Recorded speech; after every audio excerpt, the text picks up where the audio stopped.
கர்த்தருக்கு ஸ்தோத்திரம். கர்த்தராகிய இயேசு கிறிஸ்துவின் நாமத்தினால உங்களை வாழ்த்துகிறேன். இந்த வாரம் நம்ம பார்க்க போகிற தலைப்புன்னு தெரியுமா? பத்திரமாய் வழி நடத்தும் தேவன். ஆமாம், நம் கர்த்தர் நம்மளை எப்பொழுதுமே பத்திரமாய் வழி நடத்துவார். அதற்கு ஆதாரமே இருக்க வசனம் பார்த்தீங்கன்னா, சங்கீதம் 78:53 வசனம்.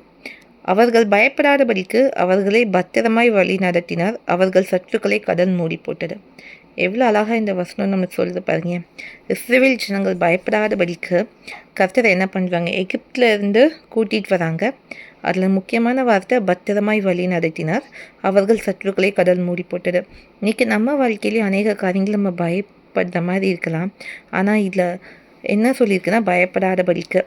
ஏன் பயம் இல்லை? தேவனாகிய கர்த்தர் அவங்க கூட இருந்தாங்க. வேதத்துலேயே பயப்படாதேன்னு சொன்ன வார்த்தை தான் 365 தடவை இருக்குதுன்னு சொல்கிறாங்க. ஒவ்வொரு நாளுக்கும் ஒவ்வொரு பயப்படாதேன்ட்டு.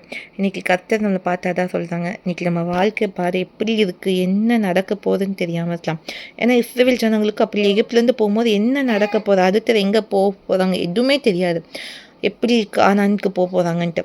ஆனால் கர்த்தர் அவங்க கூட இருந்தாங்க. இன்றைக்கும் உங்கள் வாழ்க்கை எதிர்காலமாகட்டும், எந்த காரியமானாலும் சரி, கர்த்தர் நம்மளை பார்த்து சொல்கிறது, நீ பயப்படாதே, நான் உன்னோடு இருக்கிறேன்.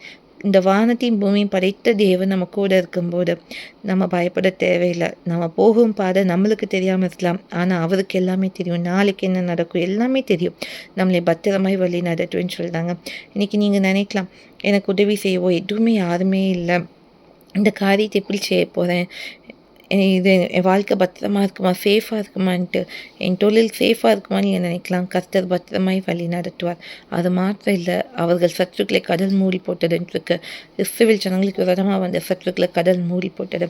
இன்றைக்கி உங்களுக்கும் எதிராக யார் இருந்தாலும் சரி, கர்த்தர் அவங்கள பார்த்துக்கொள்வாங்க. நீங்கள் கலங்க தேவையில்லை. நம் கர்த்தர் நம் காரியங்களை வாய்க்க செய்கிற தேவன் மாத்திரம் இல்லை, நம்மளை பத்திரமாய் வழி நடத்துகிற தேவன். இதுக்கு மேலே என்ன வேணும்? வழி நடத்துகிற தேவன் நம்ம கூட இருக்காங்க, அதனால் கலங்காதீங்க. உங்களையும் பத்திரமாய் வழி நடத்துவார். பயப்படாதபடிக்கு நீங்கள் வாழலாம். உங்கள் சத்துருக்களையும் கர்த்தர் பார்த்துக்கொள்வார். ஜெபம்லாமா? எங்கள் அன்பின் பரலோக பிதாவே, இந்த அருமையான நாளுக்காக வேலைக்காய் நன்றி அப்பா. இந்த வேலையும் எங்களோட பேசின ஒவ்வொரு வார்த்தைகளுக்காக நன்றி அப்பா. அன்றைக்கி இஸ்ரவேல் ஜனங்களை பயப்படாதபடிக்கு பத்திரமாய் வழி நடத்தும் தேவன். இதனாலும் இதை கேட்குற ஒவ்வொருத்தரையும் எங்களையும் அப்பா பயப்படாதபடிக்கு பத்திரமாய் நீ வழி நடத்த போகிறதுக்காக ஸ்தோத்திரம். காரணம் நீங்கள் எங்கள் கூட இருக்கீங்க. எங்கள் பிரச்சனைகள் சத்துருக்கள் எல்லாத்தையும் நீங்கள் பார்த்துக்கொள்வீங்கப்பா. எங்கள் எதிர்காலத்தை குறித்து யாருக்கெல்லாம் பயமாக இருக்கோ அவங்க இந்த பயம் இன்னைக்கு நீங்கள் போட்டும், நீங்கள் கூட இருக்கிறதுனால எல்லாம் நன்மைக்கு வச்சுங்க. தைரியத்தோடு அவங்க வாழ வச்சுங்க. இதை பிள்ளை செய்து மகிழ்மப்படுவதற்காக நன்றி பிதாவே. சகலத்துள் கனமகிமைக்கு செலுத்துங்க பிதாவே.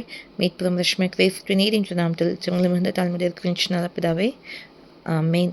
பயப்படாதீங்க, கர்த்தர் உங்களை நடத்துவார். கர்த்தருக்கு சுத்தமான இன்னொரு வீடியோவில் உங்களை சந்திக்கிறேன். கர்த்தர் உங்களை ஆசிரிப்பாராக. ஆமென். அல்லேலூயா.